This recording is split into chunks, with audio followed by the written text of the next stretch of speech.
Good evening, everyone, and welcome to another of your spooky sessions with me, your host, Hedda Gold. Now, I hope you're all having a great start to your weekend, all things considered, and I hope that you're looking forward to your stories tonight.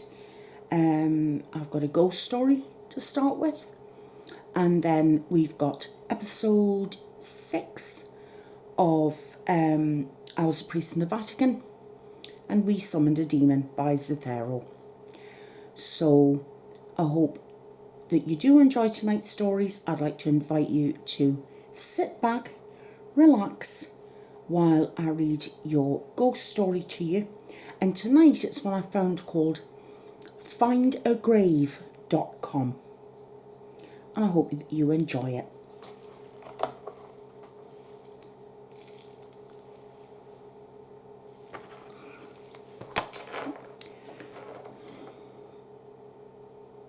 Sorry if you just wonder, it's just the flame from the candle. One day I was messing around at school.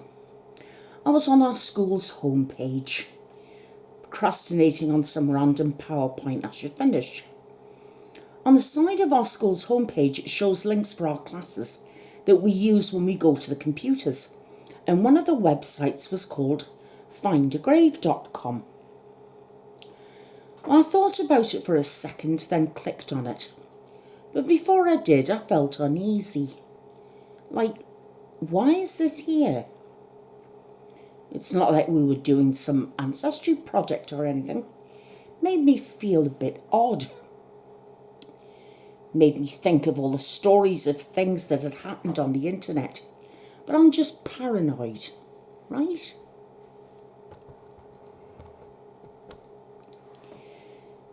The website was rather simple. The owner obviously didn't care whatsoever about how they were putting things together. It was mostly white page, laid out evenly with many links. To the average person, it seemed like a site you'd come across if you mistyped a URL in it. One of the many links laid out was, search 87 million grave records. I felt a chill run down my spine. This wasn't right. I nudged my friend Olivia to have a look at the site with me. She laughed a bit and logged onto it as well. We started to type in names of dead people we knew, which their biographies and photos actually showed up. Another odd thing is, someone has gone around and taken photos of their grave. Nearly every deceased family member I searched, a picture of their headstone came up. The period soon came to an end and I went on with the rest of the school day, not thinking about it. That night I got home and I told my mother about it. She just laughed and told me how weird it was. I still didn't feel quite right about it. I mean, who in their right mind would go around and take photos of random people's graves? I asked my mother who the person who added the photo of my great-grandmother's tombstone was. The name was listed, and she had no idea. In my best interest, I decided to prod around the website a bit more. I started typing in names of famous dead people, such as Kurt Cobain. There was a feature on the site where you could leave virtual flowers on the grave, which was kind of thoughtful in my mind, but the entire concept of this was still unsettling. It was well into the night. All of my internet friends had gone to sleep, but I'd drunk an entire litre of Coke before I thought I should sleep, so I was wide awake and curious. Going through the site, I started to type in random names of alive celebrities to see if they have anyone of the same name that's dead. Then I started to type in people's names who I knew, and my own name. And that was a bad mistake. I typed in my name, a grin spreading across my face when I saw people of the same name. I don't know why I was pleased by this, but I was. I clicked on all 4 of the results, looking at where they're from and what years they died. The more I kept looking at those 2 contributions, the more scared I grew. I should have just shut the laptop as soon as I realised that all the dead with the same name as myself were in the states surrounding my own. The birth dates and death dates were slowly increasing to mine. Clicking the back button, it said, showing 4 of 5 results. Had I missed one? I could have sworn that I went through them already. I scrolled down further to see the newest entry. I clicked on it. It said my birth year and the date of the next day. The photo included was me with someone standing behind me. 11:59, just before midnight.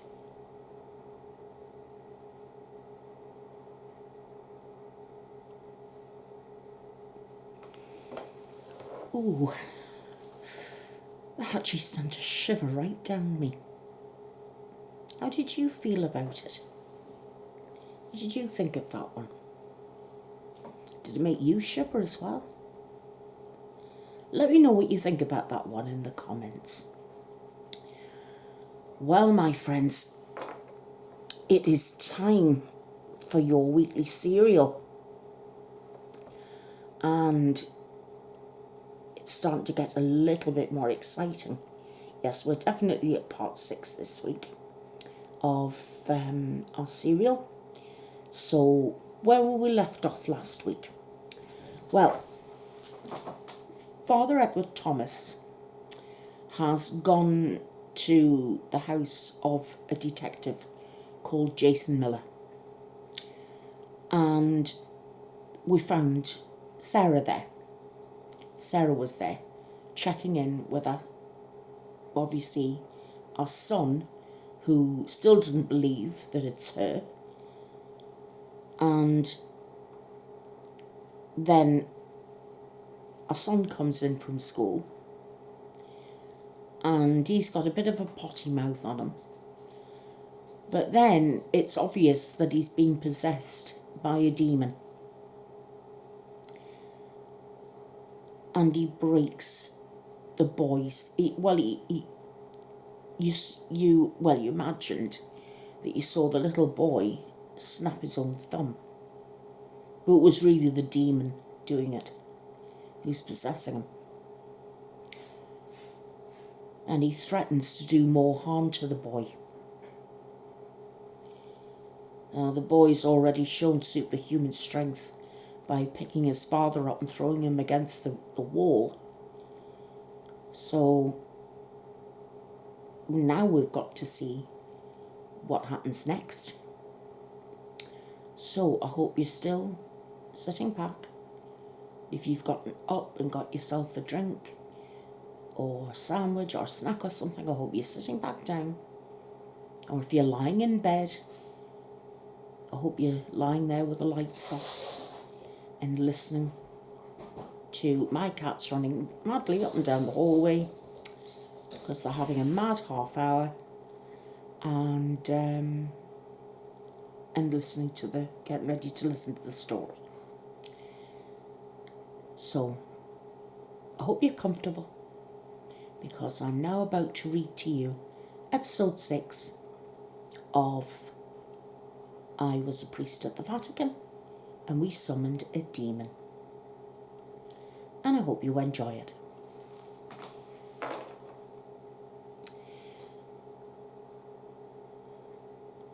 The succubus's eyes go wide. No! The boy grins. Time is wasting, whore. A look of dread washes over the young boy's face. He looks to his hand and he screams in pain, the demon relinquishing his control over the child. As his mother rushes to his aid, she calls 911 on her cell phone. The succubus tries to move toward the child, before the mother picks him up, glaring at her. "Whoever the fuck you are, get away from my family, you got it?" The succubus glares. "It's my family too." The boy cries, "Stop," and his mother, Marie, glances at his face, finding it turning blue. "Junior," she cries. I rush to her and take the boy, looking for a pulse, still finding one. But he's not breathing. I pull him from her arms and lay the boy on the ground. He's gone into shock. I turn to the succubus, hoping to keep her here longer. "Elevate his legs." Marie begins to explain what's going on to the operator on the phone. The succubus does as I ask, and Timothy is standing behind her, preventing her escape. "Is this my fault?" she asks. "Yes, it is," I state as I tilt the boy's head back and give him mouth to mouth. I check his pulse while his weak heart is still pumping, his chest rising and falling with my breaths. After my last breath into the boy's chest, he speaks. "Remind you of Father Damascus?" I freeze, looking at the possessed boy in the eyes. He's breathing again, but his eyes are not his own. "Leave this boy, demon." My master Asmodai has a simple message. If the slot doesn't leave, the boy dies. I can kill it if I like. Then I'll move on to the father, then the mother. My equipment at the ready, I prepare to begin casting out the demon, but the boy stops breathing yet again. I continue my first aid until a pair of uniformed officers arrives. The boy starts breathing once the officers arrive. "Father, is that what kissing a girl is like?" The succubus gets up. "You pervert, that's my nephew." Before I can defend myself, I'm tackled to the floor and restrained. Timothy is detained as well as the officers fall for the succubus's deception. It's not until Marie has explained the situation multiple times and the paramedics arrive that Timothy and I are out of handcuffs. The officers are not letting us go until a good hour of investigation. Upon our release, Timothy and I cannot locate the succubus. Suffering yet another defeat, we head back toward the church and the temple gates within it. "Father Damascus?" Timothy asks as we make our way back. He's fuming but seems to be trying to place his mind elsewhere. I'm silent for a while before I confess. He was a priest when I was a boy. He was not as good as in helping me resist temptation. Timothy closed his eyes. People like that make me lose my faith in humanity. Concern crosses my brow. "You don't mean that, do you?" Timothy shakes his head as we get to the church. "This is the second time I failed. Third time's a charm. But the demon isn't alone now. There's a boy possessed." "Priorities," I state. "The demon is harming the boy too much. He needs to remain at the hospital for now. I can't perform an exorcism while the demon is this active. After he's tended to this demon, he'll be sent back to hell. I'll see to that. But for now, the demon seems more than content to follow his master's orders and may even kill the boy outright if we continue." I heave a sigh. I need to find Sister Fatima. However, it seems something separated her and the succubus at some point. Timothy's brow creased in thought. The succubus took time to get here. I doubt she flew over the Atlantic Ocean on her own with Sister Fatima. They had to have taken a plane. Then why wasn't Sister Fatima with her when we visited the Miller home? I questioned. Timothy gave me a bemused stare. I have an idea what may have happened. Father, you head to the airport and speak to the security there. I have a good feeling that's where you'll find Sister Fatima. Timothy had gone ahead to Jerusalem to guard the temple, while I found myself at Logan International Airport, attempting to speak to the TSA there. I have had easier times exercising demons than gaining an audience with the security desk. Father, I understand you're looking for someone, but I can't let you see our detainees because you're a priest, the TSA officer explained. Exasperated, I continue. I am not concerned with the detainees. I'm concerned if you've seen a nun of Middle Eastern descent. She was travelling against her will. Her name is Sister Fatima Ghazawi. I am here to help find her and return her home. The TSA officer heads back from the desk, and I'm brought to a waiting room of some sort after some time. Another officer walks out with Sister Fatima in tow. Her face lights up when she sees me. Father Thomas! We embrace as we're reunited. She explains. She forced me to buy plane tickets to Boston. She made me spend all of my money, Father. I felt compelled. She had some otherworldly control over me. I was so frightened. And when we got here, I knew I had to get away from her somehow. So I did the only thing I could think of to draw attention to the authorities. What was that? I asked. The officer answered for her. She shouted, Allahu Akbar, in the middle of the airport. Sister Fatima blushed shyly. A smile crosses my face as I place my hand on her shoulder. Well done, Fatima. They allow Sister Fatima and I to leave after we gave them the succubus's human description, and the police confirm the same woman attacked one Detective Jason Miller. I suppose that story played better than his own possessed son knocking him unconscious. We arrived at the church, finding the temple doors opened, with Jorge waiting for us once we entered the basement. Jorge addresses us both. Timothy just got back from the temple. Not good news. Jorge closes the door behind us as we enter the temple. I find Timothy standing over a pair of colossal doors, looking over the impressive carvings and artwork of angels triumphing over various demons. At the top of the doors depicts a lizard-like man with scaled wings and a giant cross-bearing shield. Had she tried to get in? I ask. Timothy shakes his head. The IDF is outrageous. They won't let me, an American, in, and sure as hell won't be letting a priest or anyone else in right now. I tried to get special permission, but they said it could cause an incident. The place is a powder keg from what I understand. Easter for someone who can disguise themselves with dark magic than for us then. I frown. Timothy nods and then looks at Sister Fatima. But some of us could pass through security checkpoints easier than others. What do you mean? I question, glancing to Sister Fatima. Sister Fatima fidgets.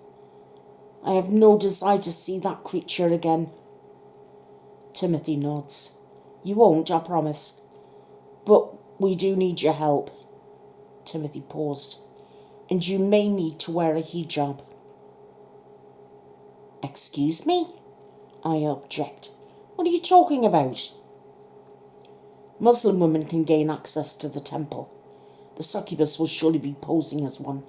If Sister Fatima can do the same, all she needs to do is commune with me, and I can open the temple doors once she's inside.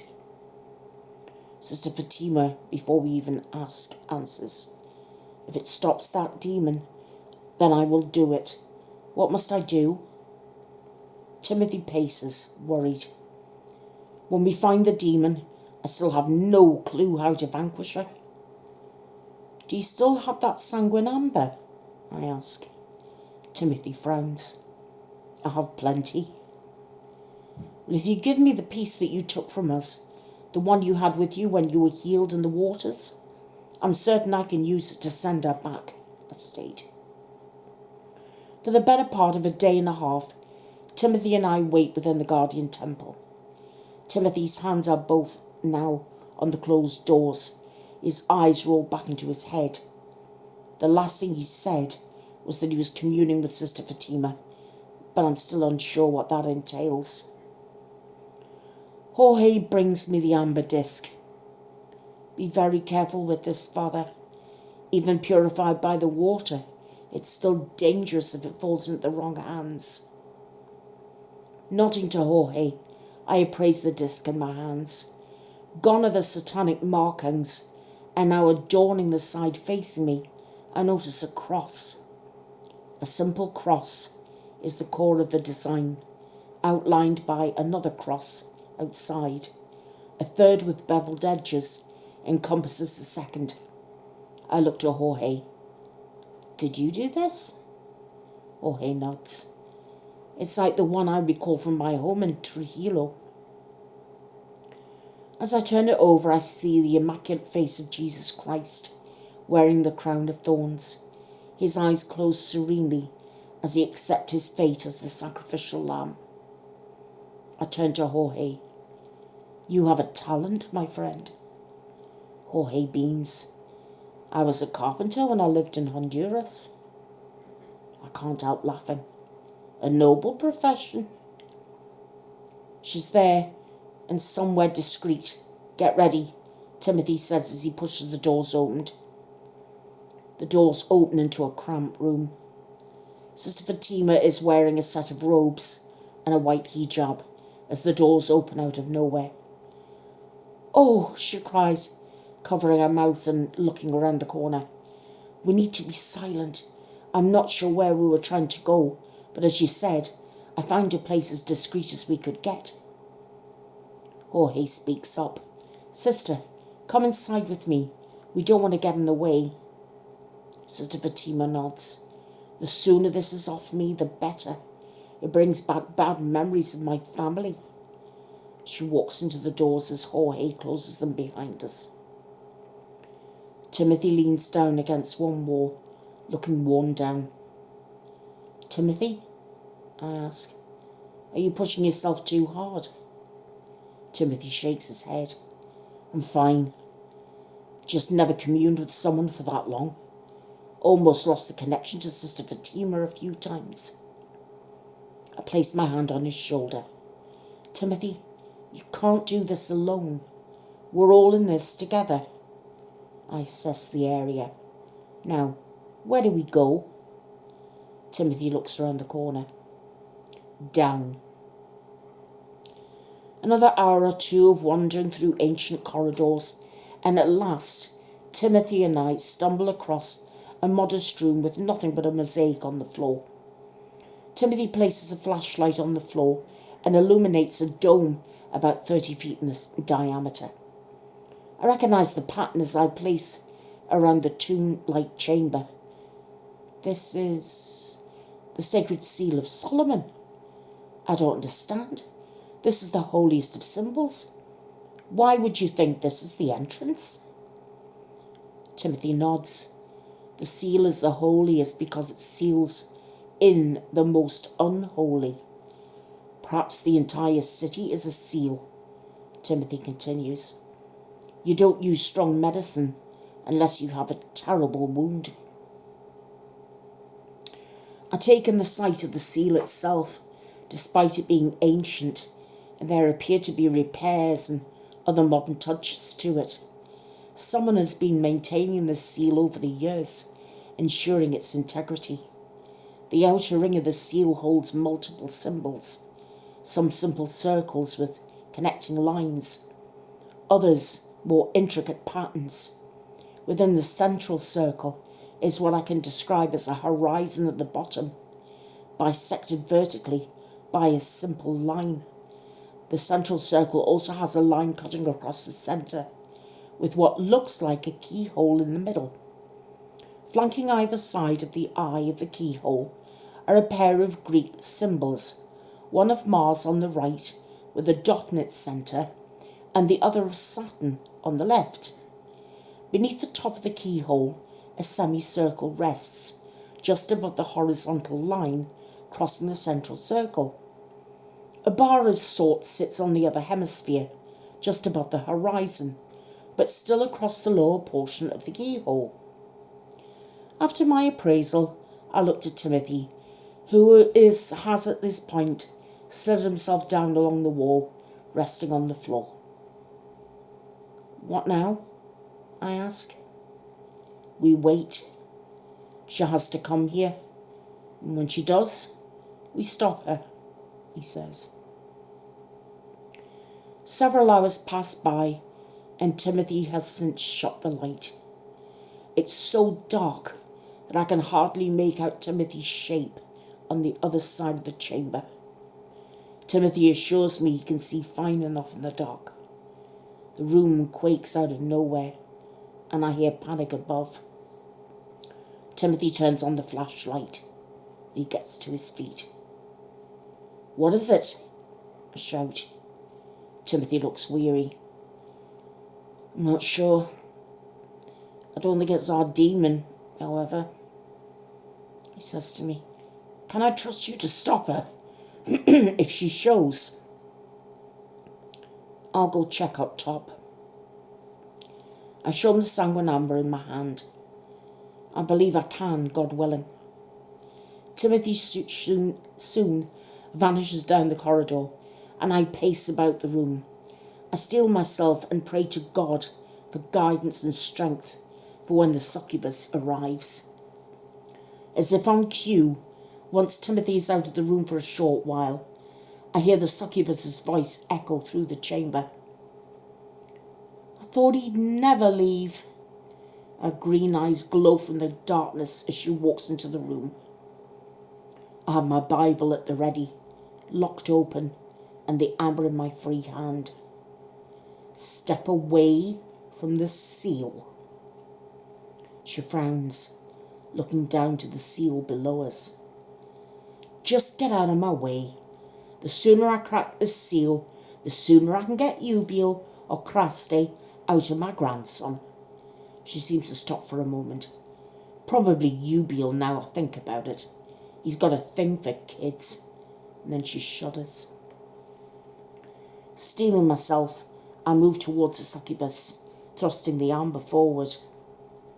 She catches my hand, and I interlace my fingers with hers. "Listen, Father, the sentiment is kind of heartwarming, but also sad, okay? Choir boy couldn't do diddly, and he's a fucking angel. What are you?" Sure that my fingers are holding her hand tight, the amber between us as I pray.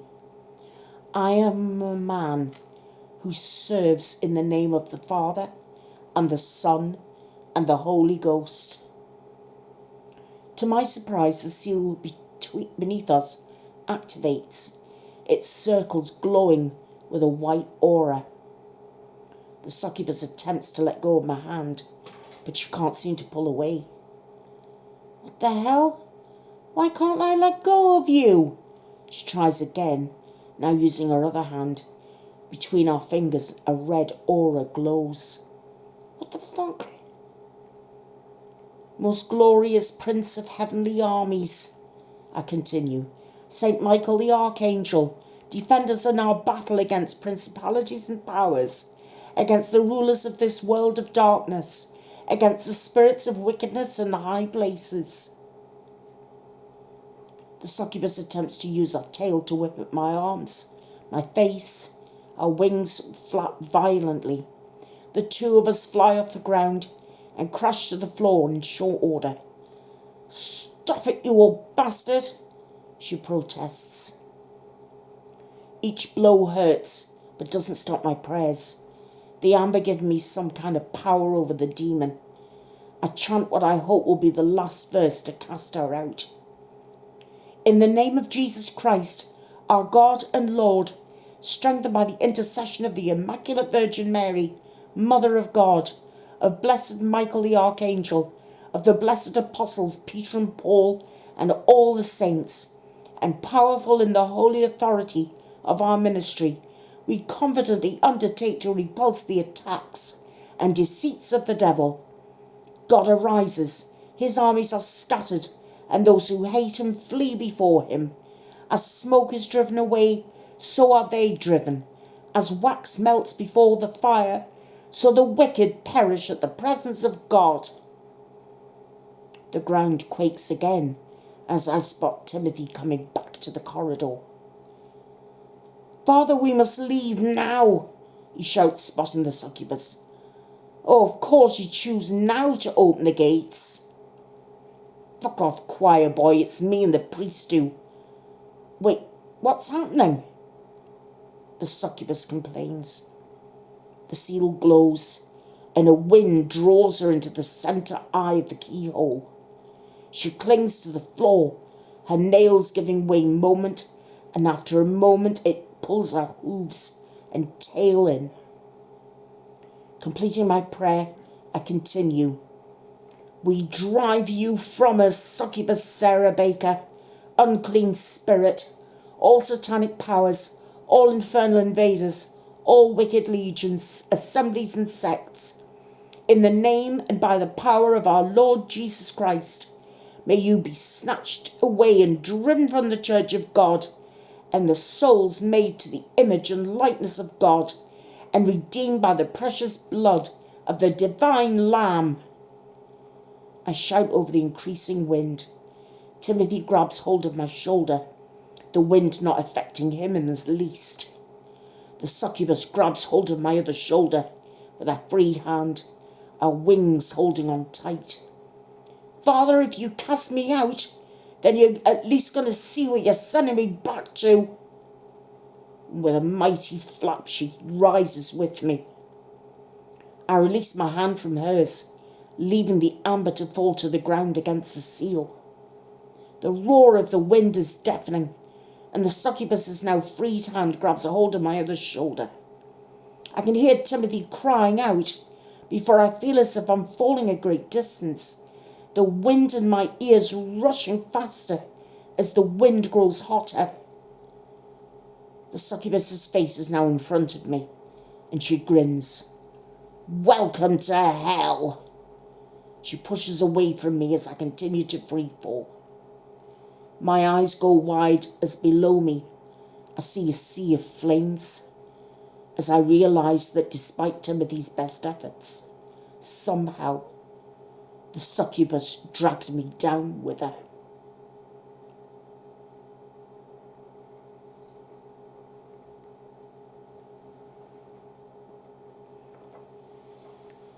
So, how did you like that one? Quite action-packed, don't you think?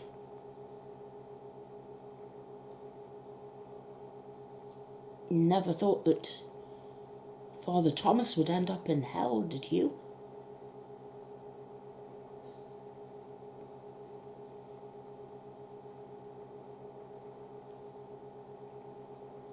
No, it was quite an episode, I thought.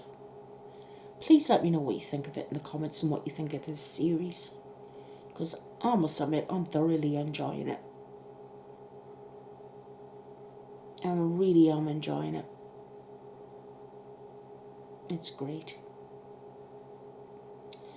Right, my friends, it is well past the witching hour in the part of the world that I'm from. It's half hour after midnight. So I do hope you enjoyed tonight's video. Like I said, please let me know what you thought of the first story and what you thought of your latest episode. And we'll have to tune in next week and see what happens to Father Thomas and what happens to Sarah.